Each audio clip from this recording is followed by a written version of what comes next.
Muito boa tarde, boa noite, boa madrugada para você que acompanha o canal do Apollo. Estamos aqui com mais um vídeo. Eu sei que eu estou devendo alguns temas um pouco mais lights aqui para vocês, que não requeram tanta atenção, que não sejam vídeos tão pesados, mas nós teremos que fazer mais um aqui neste momento. Hoje nós vamos falar sobre eleições norte-americanas, sobre o financiamento de campanha dos respectivos candidatos desta mesma eleição e sobre redes sociais e o papel que ela cumpre nesse processo todo aí. Mas antes de mais nada, eu preciso avisar vocês que este vídeo será dividido em duas partes. Nessa primeira parte a gente vai dar um enfoque nesses três temas que eu falei, mas na segunda em específico a gente vai abordar mais de perto a questão das redes sociais, tá? Eu vou dividir por questões estratégicas aqui e até para não ficar muito longo o vídeo também. Mas antes de nós começarmos o tema propriamente, vocês sabem que estamos aqui no YouTube, então caso você goste desse vídeo, avalie ele aqui embaixo, dê o seu like, o seu gostei. E caso você queira receber mais vídeos, você pode se inscrever também no canal. É a forma que vocês podem fazer para ajudar os produtores de conteúdo, beleza? Então vamos lá, vamos falar do tema que interessa. Bom, a primeira coisa que muitos podem querer perguntar aí, eu já prevejo comentários, é a respeito do resultado da eleição norte-americana, e tudo que eu posso dizer é que devemos esperar, na verdade. Nós não temos um resultado oficial até o momento. Há muita água passando por debaixo da ponte, existem contestações aqui, contestações ali, recontagem de votos que podem ser feitas e podem acabar, ou não sei, mudando o resultado dos prognósticos que temos até aqui. Mas como não há nada concreto, não há por que ficar tagarelando muito a respeito disso. Vamos falar do que há de concreto, certo? E começa aqui então a bagaça, começando pelo financiamento de campanha dos dois candidatos, né? O candidato do Partido Democrata e o candidato do Partido Republicano, nesta ordem. Eu vou tentar fazer uma coisa aqui, que eu geralmente não faço nesse canal, vou tentar capturar a minha tela. Queria mostrar para vocês primeiro, entre os anos de 2017 e 2020, o total arrecadado pela campanha, né, do Joe Biden e do Donald Trump. Então temos aqui um total de 952 milhões de dólares e mais uns quebrados aí para a campanha do Joe Biden. E na campanha do Donald Trump nós temos um total arrecadado de 601 milhões de dólares e mais uns quebrados também. Então a primeira coisa que a gente pode notar é que há uma injeção maior de dinheiro, né, de recursos financeiros na campanha do Partido Democrata do que no partido do Trump, na proporção de 1,5 para 1, ou seja, para cada dólar, $1 posto na campanha do Trump tem $1,5 posto na campanha do Biden. O quanto isso é decisivo ou não, o quanto isso influencia o resultado ou não, eu vou deixar a critério de vocês ponderarem essa questão, porque é claro que algum dinheiro na campanha faz diferença. Você tem mais recursos para divulgar suas mensagens, falar aí, fazer sua propaganda.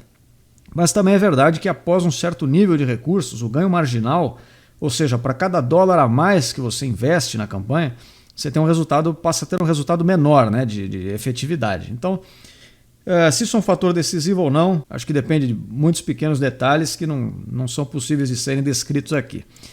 Então esse não é o ponto inicial do que nós vamos dizer. Mas vale notar que há uma arrecadação maior para a campanha de um lado e de outro. E muito isso se dá em função de doação de grandes empresas e de seus colaboradores, dos seus funcionários, desde os mais baixos até os CEOs. Nós vamos falar um pouco disso mais à frente.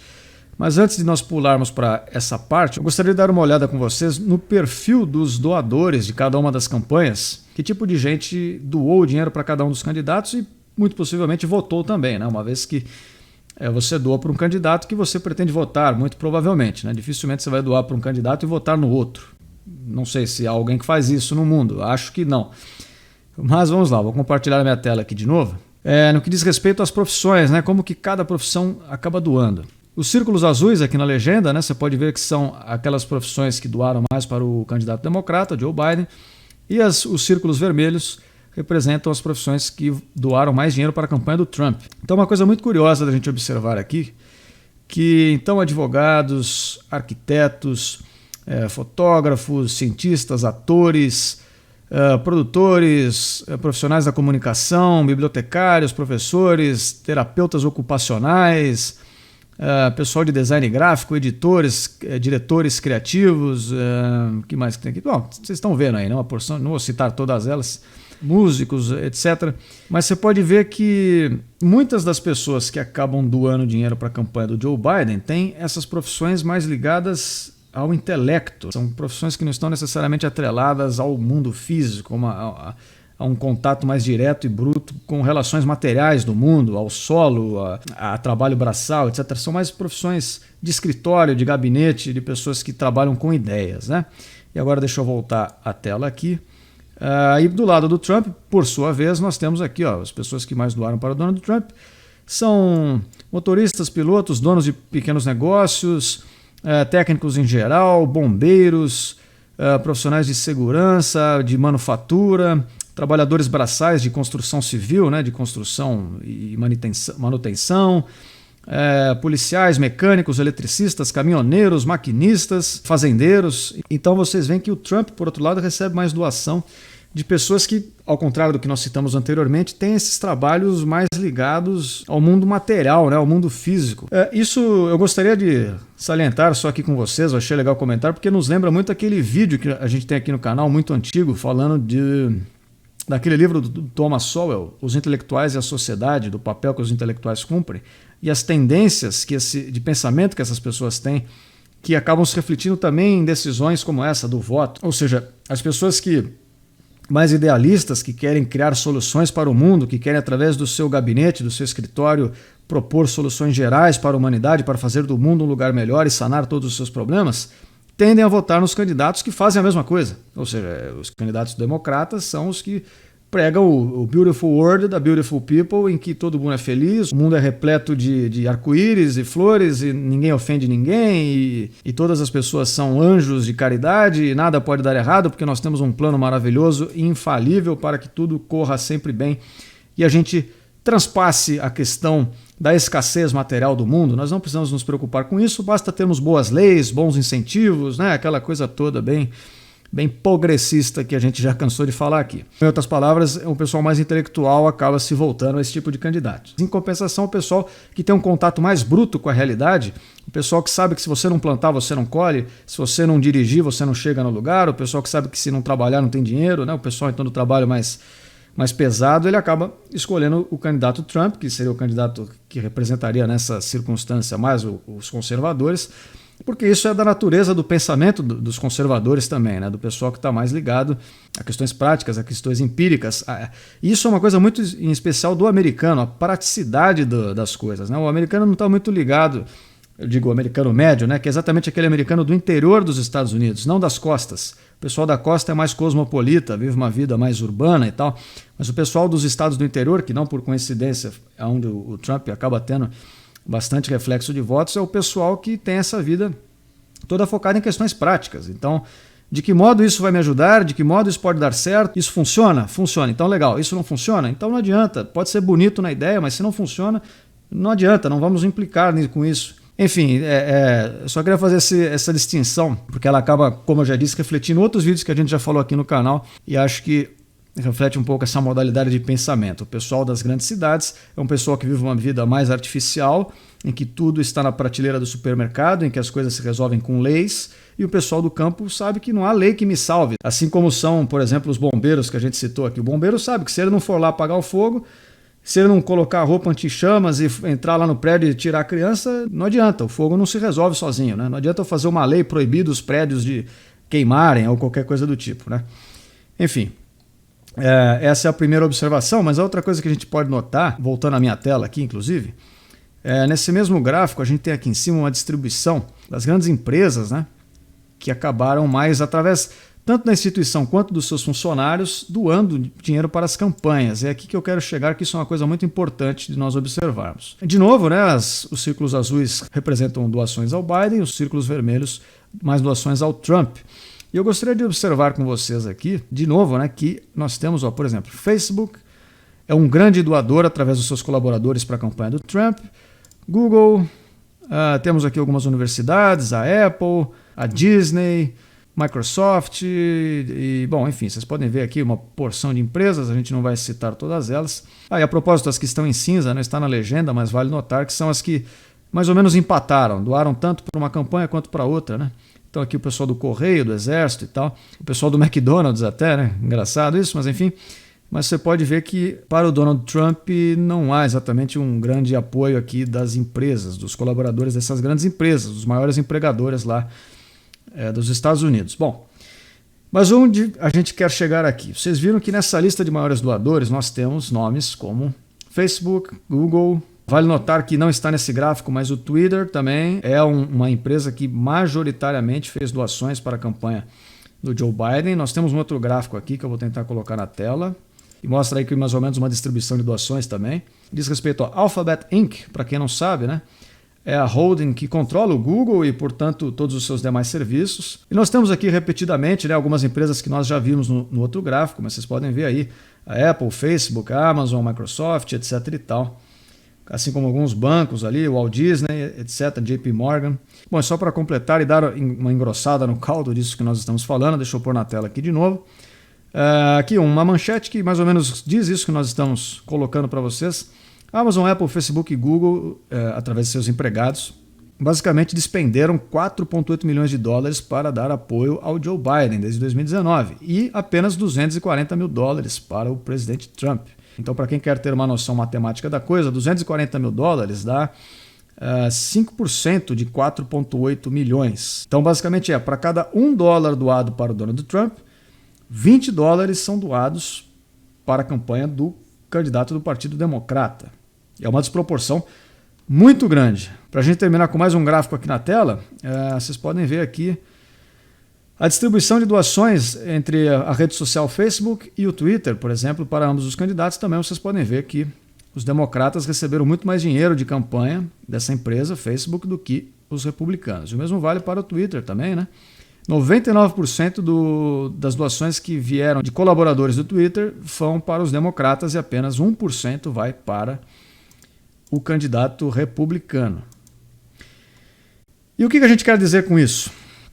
Caso vocês não tenham parado para pensar. Bem, é o seguinte, essas doações, como eu disse, não representam necessariamente a instituição em si, não é que a empresa foi lá e doou o dinheiro, embora isso também seja possível e também faça parte dessas contas, mas diz respeito aos funcionários que estão lá dentro. Então a gente está falando aqui desde o CEO lá da empresa, dos diretores dos cargos mais altos, até o cara que eu ia dizer chão de fábrica, né? Mas no caso aqui não são fábricas porque não produzem muita coisa, mas o pessoal que fica ali, os programadores mais baixos, digamos assim, dessa escala hierárquica, também doaram dinheiro para essas campanhas e fazem parte dessa conta. Isso gera uma pergunta natural que é: você não enxerga nenhum conflito de interesses aqui nesse tipo de relação? No seguinte sentido, as pessoas hoje em dia estão todas conectadas a essas redes. E elas usam essas redes para divulgar informações, para se informarem. E essas redes, por sua vez, cada vez mais ativamente têm tomado o papel de filtro dessas informações, bloqueando informações que elas não julgam ser adequadas e promovendo outras que elas julgam ser adequadas. E me parece haver um conflito de interesses muito claro aqui, porque as pessoas usam para se informar empresas que deliberadamente têm interesses em um determinado lado dessa história. Porque, veja, as pessoas que doaram o dinheiro para essas campanhas são as pessoas que desenvolvem toda a plataforma, que desenvolvem os algoritmos que vão selecionar para você os conteúdos que você vai ver ou não, os conteúdos que estarão em destaque ou não, os conteúdos que vão ser censurados ou não. E aí você já deve ter ouvido recorrentemente reclamações, por exemplo, o Twitter, acho que é onde isso mais acontece, curiosamente, é onde tem maior discrepância ali, né, das doações, mas de pessoas que dizem ter um viés mais conservador, que se julgam como de direita, alegando que tem o seu conteúdo injustamente censurado nessas redes, cortado. Eles são acusados, sem qualquer razão de ser, de divulgarem notícias que são perigosas, que são extremistas, que causam prejuízo, dano à sociedade, quando são, na verdade, opiniões absurdamente simples, materiais absurdamente simples e que refletem, inclusive, o pensamento de boa parte das pessoas que estão aqui do outro lado da tela, não é? Então vocês já viram que essas pessoas curiosamente reclamam disso e do outro lado raramente isso acontece. Raramente você vê o Twitter censurando, cortando o alcance de uma publicação de um grande representante dessa ala que se julga de esquerda. E aí tudo isso vai ficando talvez um pouco mais claro de se entender o porquê. Tem aquela famosa frase, aquela expressão norte-americana, inclusive, que ficou celebrada no escândalo do Watergate há muitos anos atrás, que é follow the money, né? Siga o dinheiro que você vai chegar nas reais intenções de um projeto, de um grupo, de um partido, seja lá o que for. Ou seja, vê quem está financiando aquilo para você entender o que há por trás daquilo. E quando a gente follow the money, ou seja, quando nós seguimos o dinheiro, nós chegamos, em boa parte, a essas empresas aqui, detentoras das redes sociais que nós utilizamos no dia a dia. Então, cabe a vocês pensarem sobre isso. O quanto vocês podem confiar ou não nesse tipo de empresa, fazendo para você esse filtro ideológico do que é interessante que você veja ou não, porque essas empresas claramente são, não sei se institucionalmente elas partem desse princípio, mas mesmo que não seja de forma institucional, na prática, os funcionários que ali trabalham, desenvolvendo produtos e serviços para você, têm um lado claro nessa história. E isso, na verdade, eu estou sendo assim bastante brando, porque deliberadamente CEO de algumas dessas empresas, que eu acho que é melhor não citar aqui, porque envolve, né? Enfim, já declaradamente disseram que querem manipular os resultados de pesquisas, querem manipular os resultados da relevância dos conteúdos que estão nessas plataformas e nessas redes para exatamente te influenciar a não ter um comportamento tido como perigoso, nocivo, né, tóxico para a sociedade. E para eles, ser tóxico e nocivo para a sociedade significa não ser de esquerda. Claramente isso está dado, está posto. Então, essa é a primeira observação, essa é a primeira parte do vídeo. O candidato democrata recebe mais recursos e, sobretudo, o candidato democrata recebe muito mais recursos dessas grandes empresas de tecnologia e de plataformas aí sociais pela internet, que são plataformas que nós utilizamos para termos conteúdo. Então saiba que existe uma possibilidade muito grande, é razoável se pensar que este mesmo conteúdo está sendo, de alguma forma, em algum grau, selecionado para você conforme os interesses dessa própria plataforma. O que, veja, até isso por si só nem seria um problema, contanto que isso fosse claro. Todas essas plataformas pagam de isentas. E é aí que sim que está o problema. A partir do momento que você sabe que o Facebook, por exemplo, tem um viés claramente de esquerda, e que ele deliberadamente tem uma preferência por censurar esse tipo de conteúdo mais conservador, tem a pretensão de não divulgar, não promover, não dar alcance e voz às pessoas que têm esse viés de pensamento, você pode se precaver com isso. Então, ao mesmo tempo que eles aplicam um filtro para você, você internamente tem o seu filtro de volta. Ou seja, eu já sei que eu vou ver coisas ali que são tendenciosas e pronto. Mas se eu estiver ali, eu já sei disso, pelo menos antecipadamente. Agora, a partir do momento que eles se colocam nessa posição de fact-checkers, checadores de fatos, ou seja lá o que for isso, que se colocam nessa posição de Ministério da Verdade, e ao mesmo tempo se dizem neutros, algumas pessoas com certeza serão enganadas em função disso. Algumas pessoas com certeza serão influenciadas em função disso. Então saiba que as empresas que você usa para ter acesso às redes sociais têm um interesse político, têm um determinado lado nessa história e financiam seus candidatos dessa forma através, seja da instituição, seja dos funcionários. Certo? Então nós voltaremos muito em breve para falarmos novamente sobre isso na parte 2 desse vídeo, que para você acompanhar você pode se inscrever aqui no canal. Espero todos vocês aqui e até a próxima. Fui!